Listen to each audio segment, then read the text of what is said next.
Hi, and welcome to a series I'm very excited to kick off.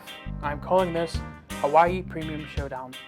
We're going to showcase America's largest airlines and their best offerings to flights to Hawaii. Most flights to Hawaii are in the narrow-body 737 or Airbus A321 aircraft and only have standard recliner seats in first class.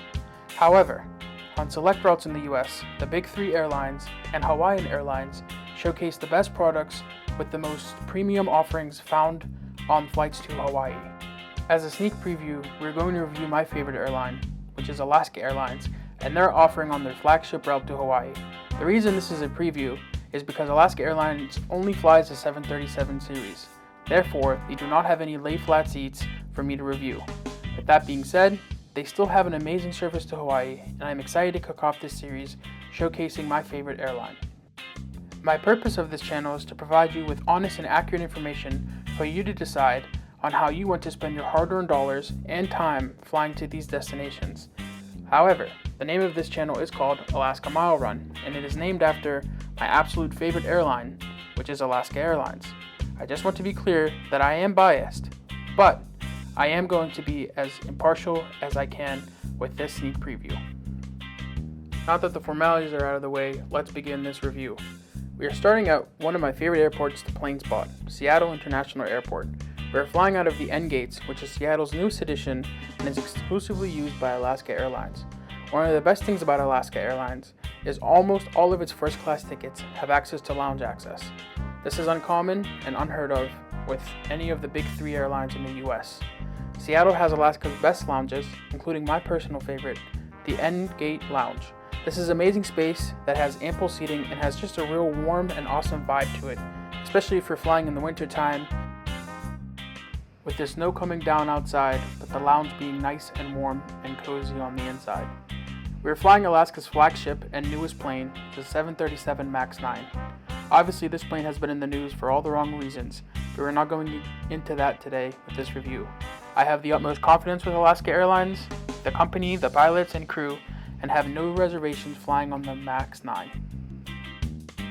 This is Alaska's newest generation seat, and while the big three have decided to go for a flashy looking seat that is very tight with a small amount of legroom, Alaska has decided to go with a standard recliner with still the best room in first class, the best legroom in first class, and just has a very well feeling and designed seat.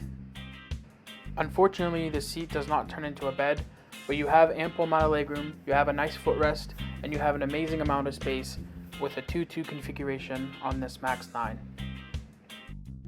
As we go through the seat tour, the seat has everything you expect from a first class recliner seat. The tray table comes from the armrest, you have power at each seat, you have a leg rest, and you have a great amount of space. The seat back pockets has 2 seat back pockets, which is really great for storing things. And there's a tablet holder into the tray table, as well as other spots to put your items.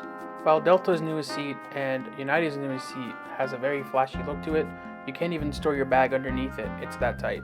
The legroom is extremely tight, and if the person reclines in front of you, you can't even get out of your seat. You can see here my backpack is fairly large and it has no issues going underneath the seat in front of me. That can't be said for the other three airlines. However, it's not all butterflies and roses. There are definitely things that Alaska can improve on that I will discuss at the end of the video. As we wrap up the seat tour, let's get in the air and we'll start the review of the amazing service for Alaska Airlines. One of the benefits of Alaska Airlines is their partner network. They recently joined oneworld a few years ago, and that opened up every oneworld airline to earn and redeem miles.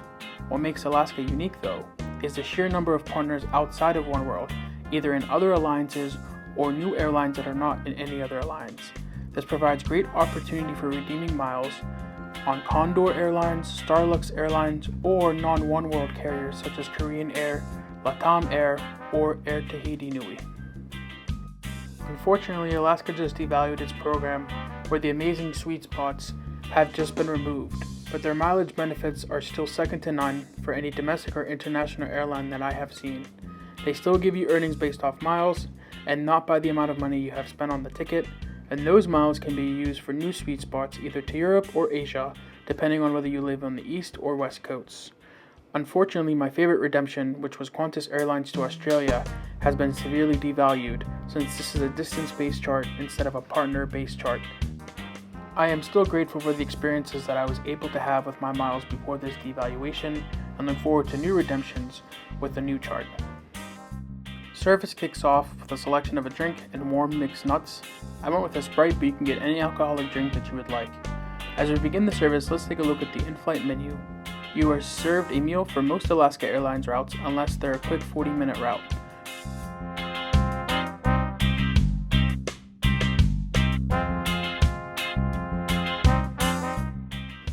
For dinner, you had a choice of 4 meals, where Alaska heavily suggests that you pre-order your meal to ensure you get your first selection.